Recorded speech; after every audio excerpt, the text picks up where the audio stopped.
pessoal! O Cidadania e Serviço Público está no ar. A Defensoria Pública está oferecendo atendimento gratuito na Leste. Projetos na Câmara serão submetidos à análise prévia do impacto fiscal. E apesar do PL 621 ter sido suspenso na Câmara dos Vereadores, a discussão acerca do assunto ainda não acabou. Por isso, hoje a gente vai reprisar a entrevista com Hélio Freire, presidente do Sindaf-SP, que explica tudo sobre o que é essa reforma da Previdência Municipal. Tudo isso agora no Cidadania e Serviço Público. Olá, cidadão, olá, servidor público, mais um programa Cidadania e Serviço Público. E hoje nós vamos ter uma conversa com Hélio Campos Freire, do Sindaf-SP, que é o sindicato e a associação dos auditores fiscais do município de São Paulo. E muito bate-papo interessante para você. Tá certo, Hélio? Tudo bem? Tudo bem. Obrigado pela oportunidade.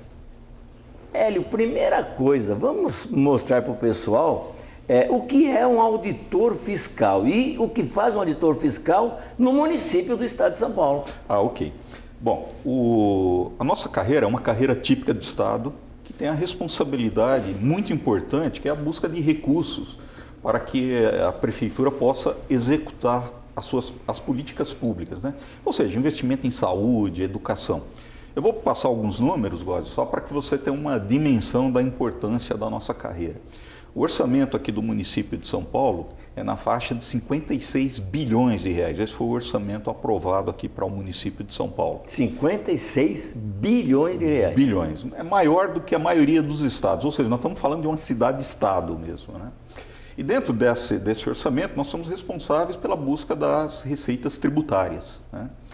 A nossa arrecadação tributária está em cerca de 34 bilhões, sendo que desses 34 bilhões, receitas próprias na faixa de 24 bilhões. O ISS é o nosso principal tributo, né, que é o Imposto sobre Serviço. Nós arrecadamos cerca de 13 bilhões ano. O IPTU, que é um imposto que o cidadão tem o maior contato com a prefeitura, é na ordem de 8 bilhões. E o ITBI na faixa de 2 bilhões. Aí tem mais taxas, né? O ITBI é o imposto de transmissão sobre a venda de imóveis. Sobre a venda de imóveis. Isso. Né? Então esses são os principais tributos. E essa é a nossa principal responsabilidade. Então, além da cobrança administrativa amigável, nós fazemos o lançamento quando as empresas deixam de recolher o tributo, né? Toda a análise do contencioso em primeira instância e na segunda instância também temos o Conselho de Contribuintes. Então, essa é a importante função nossa, é a nossa atividade central. Mas também nós participamos na questão da gestão dos gastos dentro do município, né?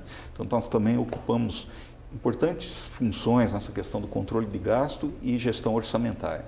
O número de servidores nessa função? Ok. Na ativa, nós temos cerca de 600 auditores, né? E aposentados nós temos na nossa carreira em torno de 300. É uma carreira relativamente pequena, mas que trabalha com uma produtividade muito elevada. Estranhei, 600 parece um número bem pequeno para tudo isso que você falou. Mas aqui a gente usa muito de tecnologia da informação. A nossa carreira tem passado por um processo de transformação.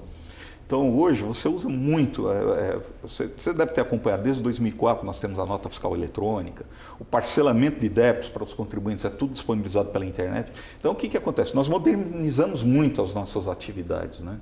Então essa parte de informática ela é muito importante. Ou seja, vocês não têm falta de funcionários na carreira de auditor? No meu entendimento, eu acho que está muito bom o número. Eu acho que não interessa para nós uma carreira inchada. O que interessa para nós é a busca permanente de aperfeiçoamento da legislação para ter ganhos de produtividade e esses investimentos pesados em tecnologia. Isso é uma forma de você prestar um serviço a um custo adequado para a sociedade. Porque a informação é uma carreira muito importante e eclética.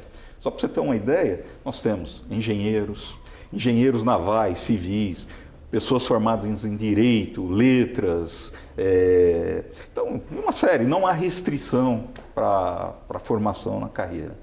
Uhum.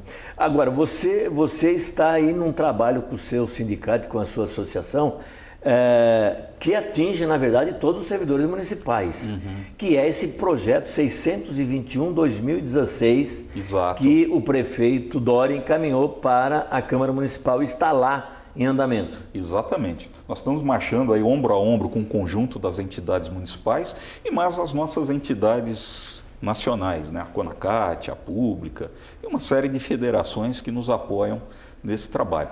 O que vem a ser o PL 621, né? Na verdade é um substitutivo ao projeto que havia sido enviado pelo governo Haddad, né?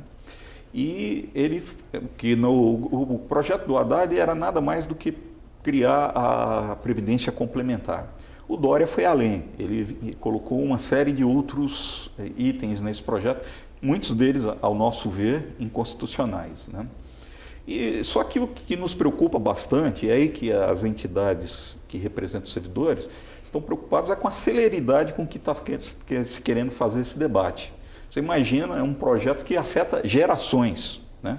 Só para você ter uma ideia, nós somos mais de 200 mil servidores no âmbito do município. Então, você imagina a proporção que isso tem.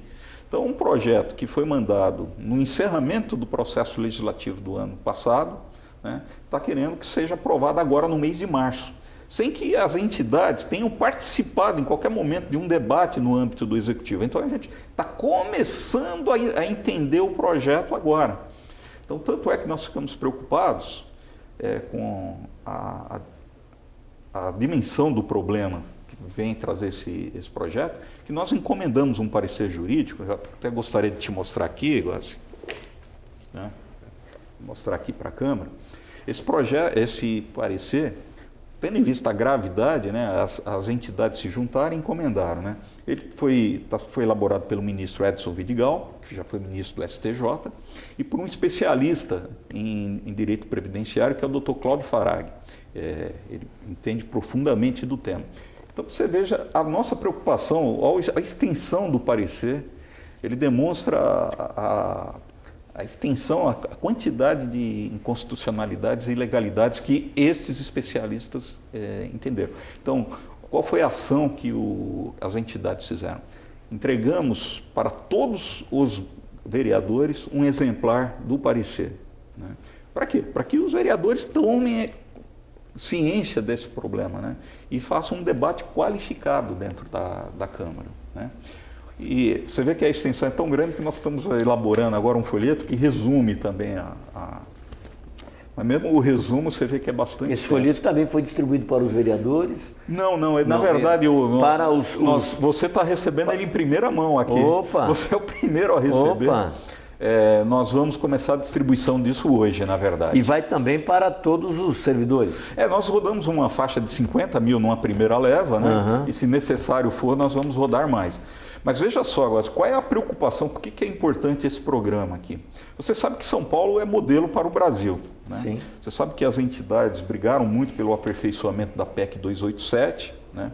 Infelizmente não houve um debate qualificado junto com o governo federal, mas a gente está preocupado, caso venha a ser aprovado esse projeto na forma como está, isso vem servir de modelo para a próxima gestão no governo federal, estender essas maldades aí para o conjunto dos servidores. Agora é engraçado, né? Porque nós conseguimos com a luta mostrar a maioria dos deputados federais que o 287 não podia ser votado, tanto que o Temer não conseguia passar de 250 votos, Exato. Quando só de 308. Aí vem a prefeitura e tenta ser mais do que aquilo que o presidente da República queria colocar como previdência? Pois é, isso mostra a importância dos servidores tomarem consciência e participarem de todas as mobilizações. Porque o que aconteceu na PEC 287? Por que nós fomos vitoriosos nessa questão?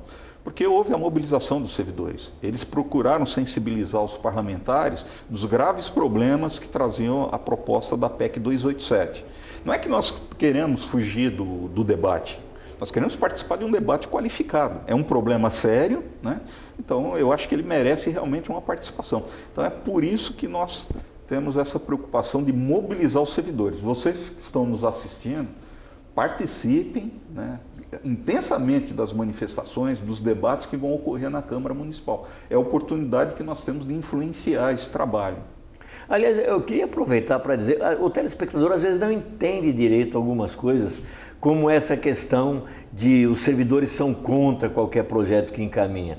Na verdade, o que nós queríamos no federal e o que você está propondo agora, que vocês estão propondo agora, é que seja discutido abertamente com os servidores, com a população. Sem dúvida. Não é verdade? Sem dúvida. Tanto é verdade que nós fomos buscar um parecer jurídico de especialistas, né? Não estamos sendo contra por ser contra, nós estamos apontando problemas e queremos debater tais problemas. Eu posso citar alguns aqui só para você... Claro, é importante. Você perceber, o que traz esse projeto aqui? Um aumento de até 73% na alíquota de desconto.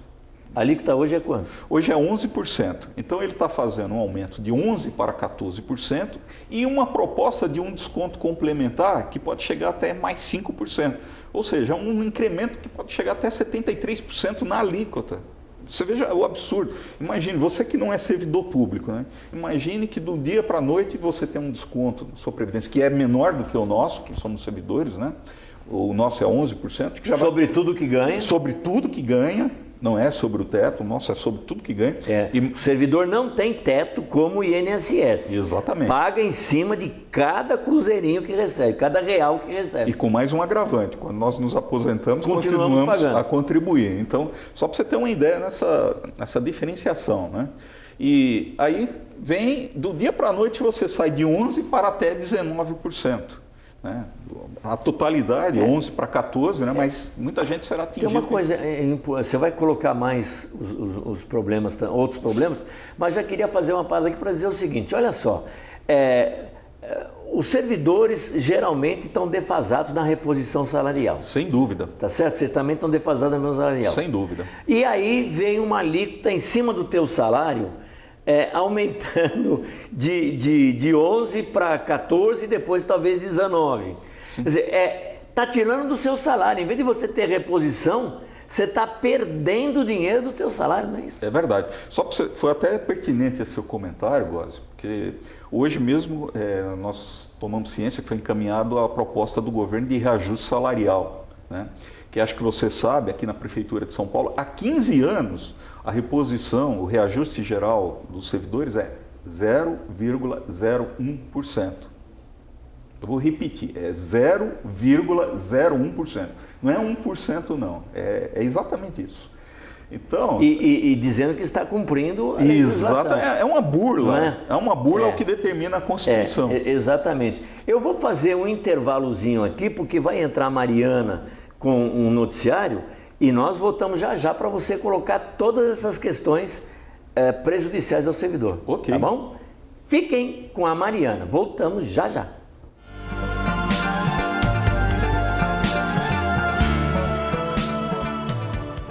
O governo do estado de São Paulo criou o programa Jovem Cidadão Meu Primeiro Emprego. Desde 2000, esse programa oferece experiência profissional remunerada e tem como finalidade disponibilizar oportunidade profissional para estudantes entre 16 e 21 anos de idade que estejam cursando o ensino médio em escolas estaduais. Depois de fazer as inscrições, os jovens são chamados para uma entrevista de emprego de acordo com as exigências da empresa. Se aprovado, é feito um contrato de 6 meses, podendo ser renovado por mais 6 meses depois.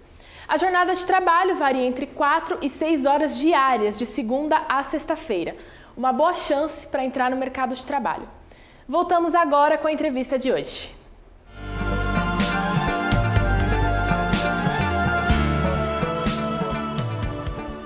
Estamos de volta com o programa Cidadania e Serviço Público na nossa conversa com o Hélio, que é presidente do SINDAF São Paulo, Sindicato e Associação dos Auditores Fiscais do município de São Paulo. E a gente estava falando, Hélio, exatamente dos prejuízos que esse 621/2016 está trazendo para os servidores do município. Exato. Gósio, até pegando um pouco o aspecto que você tocou antes do intervalo, que é a questão do reajuste, outro grave defeito desse projeto, e é uma omissão, ele não prevê reajuste das aposentadorias dos servidores que não têm direito à paridade.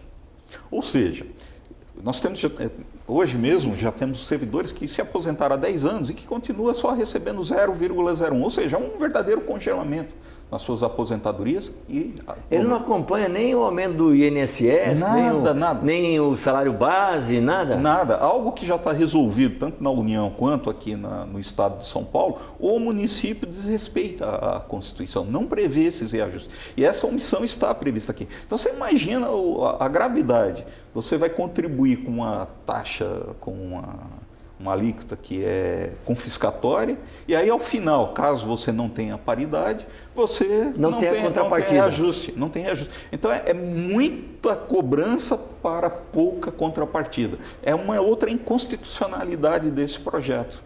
Mas tem outras coisas aí que você ia falar sem dúvida. Da lei. Eu acho que é um ponto que é bastante preocupante, é essa questão da segregação de massa que foi feita, que está prevista aqui nesse... O que é segregação de massa? Exatamente, isso é uma outra inconstitucionalidade, porque o que acontece? Na Constituição está previsto que a Prefeitura tenha um fundo para poder fazer a gestão desse projeto, da Previdência, né? Esse projeto está prevendo 2 fundos. Um fundo financeiro e um fundo previdenciário. Para que serve esse fundo financeiro? É onde vão ser colocados todos os atuais servidores da Prefeitura de São Paulo. Os novos servidores, a partir da aprovação da lei, virão para esse fundo previdenciário. Então, o que acontece? Aqui nós vamos ter as nossas contribuições e veja bem, a alegação do governo para esse projeto é um déficit, né? Um déficit atuarial na Previdência, que daqui a pouco a gente pode até abordar esse tema também. Mas o que acontece? Ele está prevendo receitas adicionais, ou seja, ele está direcionando 50% da receita líquida lá da dívida pública para esse novo fundo, que só vai ter gastos daqui a alguns anos. E aqui não tem nenhuma previsão. Então, nós não estamos conseguindo captar qual é o objetivo dessa segregação. É algo muito grave que realmente é um ponto que nós vamos debater muito lá na Câmara, né? E que esse parecer aqui, ele também aborda de forma bastante profunda. Se eu estou entendendo bem, é uma coisa que eu acho que também para a população está meio complicado desde a reforma lá de Brasília da Previdência, que é falar do prejuízo que os servidores trazem para a Previdência. Sem dúvida. E o que você está colocando, na verdade, é o que a gente já colocou aqui, que os novos servidores, na verdade, já estão como se fosse uma reforma previdenciária, não é verdade? Exato. É essa massa que você está falando. Exato. Eles não têm os mesmos direitos na aposentadoria que o servidor anterior à última reforma de 2003 ou 2013, se eu não me engano. Exatamente. E isso é muito grave, porque eles estão vendendo uma imagem para a população como se fôssemos privilegiados, né? E você observa, não é verdade, nós mesmos já citamos anteriormente. Eu continuo contribuindo depois de aposentado, que não acontece na iniciativa privada. Pago uma alíquota maior, que é para justificar o valor de nossa aposentadoria, mais do que suficiente, né?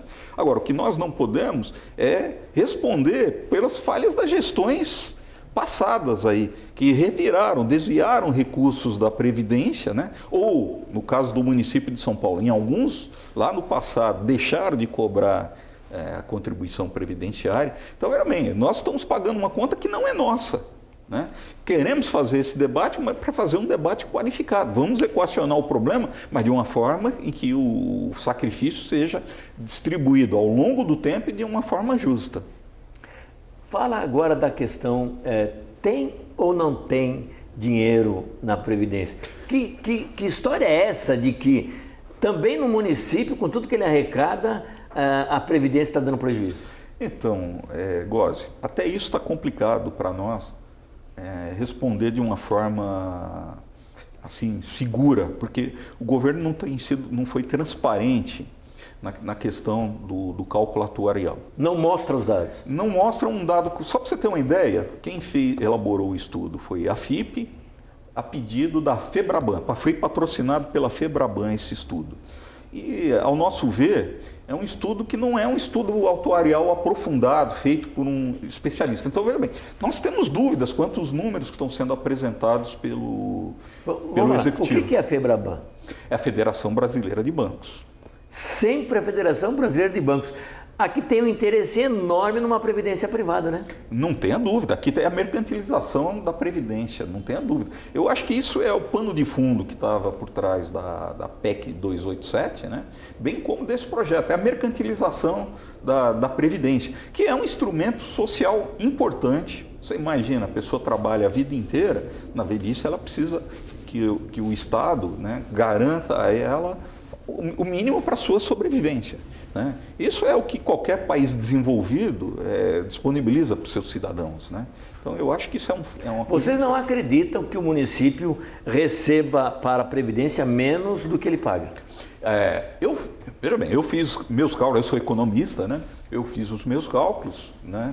E a minha contribuição é mais do que suficiente, minha contribuição, inclusive contando com a contribuição do município, é mais do que suficiente para efetuar o pagamento da aposentadoria. Mas vamos fazer uma análise do qual é o grande problema que está sendo colocado aqui no município. Na verdade, o que nós temos aqui é uma insuficiência financeira, né? Esse déficit atuarial, vamos lá, é uma questão contábil.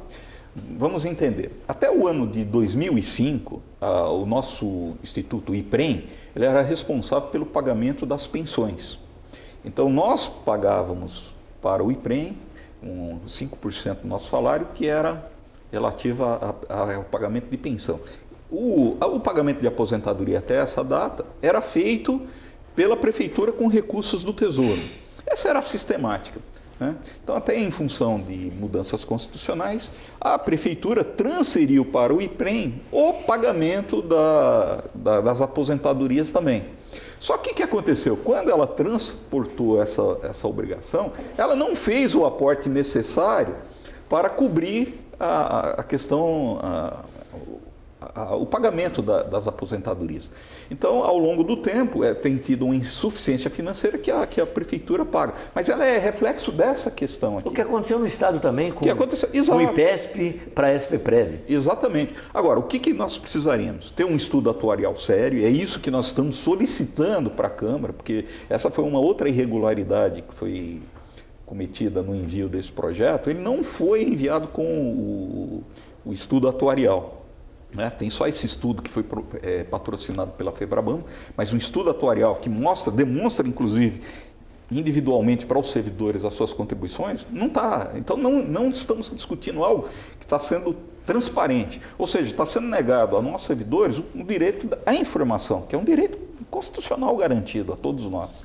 Olha, eu quero voltar a colocar aqui esse parecer feito pelas entidades e dizer, vereador, não vote na ignorância, né? Exato. Vote com conhecimento. Exato. Mas nós já estamos quase no fim do programa e eu quero colocar uma outra coisa importante que vocês estão fazendo, que aliás todo o funcionalismo começou a fazer, que os entidades estão muito preocupados com isso, que é o assédio moral no serviço público. E você acaba de lançar uma cartilha do SINDAF São Paulo, Sindicato dos Auditores Fiscais Tributários do Estado de São Paulo, do município de São Paulo, sobre assédio moral. Fala um pouquinho sobre isso, temos 1 minuto. Ok. Bom, em primeiro lugar, eu só também gostaria de destacar que o INDEPAD, que é um instituto que trabalha pela questão da qualificação do processo administrativo, também contribuiu ao desenvolvimento da cartilha, né? Ótimo. Na verdade é o seguinte, o que nós temos recebido lá no nosso sindicato é algumas reclamações de práticas que podem vir a configurar-se como assédio moral. E olha só, você sabe, Góes, que um ambiente que você tem um assédio moral é um ambiente que afeta a produtividade, e nós estamos falando de uma atividade que é importante para o cidadão, né?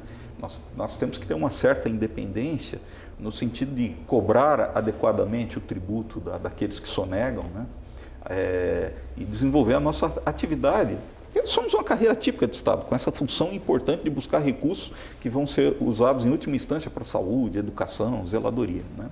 Então, com o objetivo de contribuir com a administração, nós estamos lançando essa cartilha para aprofundar o debate. Qual é a nossa expectativa? Que a administração desperte para o problema, que é um problema grave, né? Ele afeta o que vem a ser o assédio, né? É uma ação continuada e prolongada de atitudes que venham a afetar a autoestima do trabalhador, né? E isso é muito grave, porque você afeta todo esse ambiente, o relacionamento dentro de uma instituição. E dentro do serviço público, eu diria que isso é muito grave. Parabéns pela cartilha, eu acho muito importante. Conversamos no nosso programa de hoje com o Hélio Campos Freire, que é presidente do Sindap São Paulo, sindicato e associação, auditores do município do estado de São Paulo, do município da cidade de São Paulo. Isso, auditores fiscais tributários. Tributários. Fiquem agora com o noticiário e a Mariana. Até o próximo programa.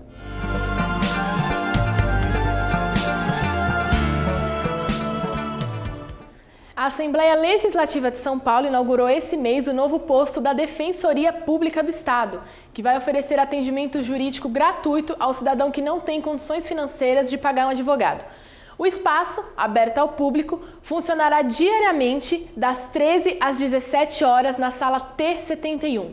Dentre os serviços prestados pelo novo posto de atendimento estão a investigação de paternidade, a fixação de pensão alimentícia, os pedidos de vaga em creche, a retificação de assento de registro civil e os direitos do consumidor, que são renegociações de dívidas, discussões de juros abusivos, problemas com as operadoras de telefonia, bancos e planos de saúde. Os líderes partidários enviaram uma nota da Secretaria-Geral da Mesa da Câmara dos Deputados sobre mudanças na apresentação de projetos de lei. A nota informa aos parlamentares que todos os projetos que aumentarem despesa obrigatória ou renúncia de receita deverão vir com uma estimativa de quanto será o impacto orçamentário e financeiro. Os que não tiverem essa informação serão devolvidas ao autor para os ajustes necessários. A análise do custo das propostas legislativas não é uma exclusividade brasileira. Diversos parlamentos pelo mundo possuem essa mesma conduta. E o caso mais conhecido é de um escritório sem vinculação partidária ligado ao Congresso dos Estados Unidos. Ele realiza análises orçamentárias e econômicas para os parlamentares. O programa de hoje está se encerrando. Curta a nossa página no Facebook, acesse nosso site e fique por dentro das últimas notícias do funcionalismo. Os endereços são esses que aparecem aí na sua tela. Este programa é exibido no canal comunitário do Estado de São Paulo. Para assistir pela TV, sintonize no canal 9 da NET, 8 da Fibra ou 186 da Vivo. Acompanhe também o programa ao vivo pela internet. É só acessar o www.tvaberta.tv.br. Uma excelente semana e bom resto de domingo para você. Até semana que vem.